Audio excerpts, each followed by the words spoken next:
أعوذ بالله من الشيطان الرجيم. ولا تقولوا لمن يقتل في سبيل الله أموات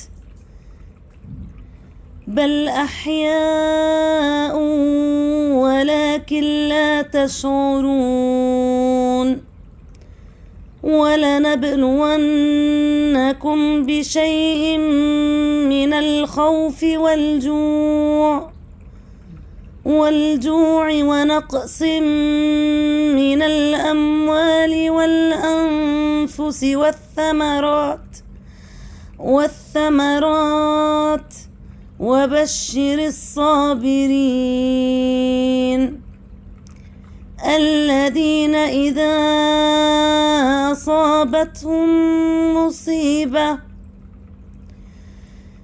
أصابتهم مصيبة قالوا إنا لله وإنا إليه راجعون.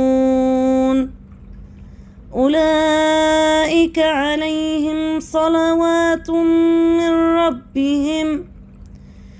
من ربهم ورحمة وأولئك هم المهتدون.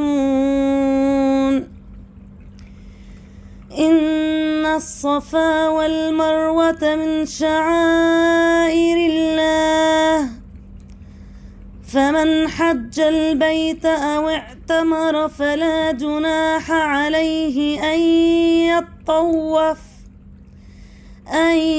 يطوف بهما ومن تطوع خيرا فإن الله شاكر عليم. صدق الله العظيم.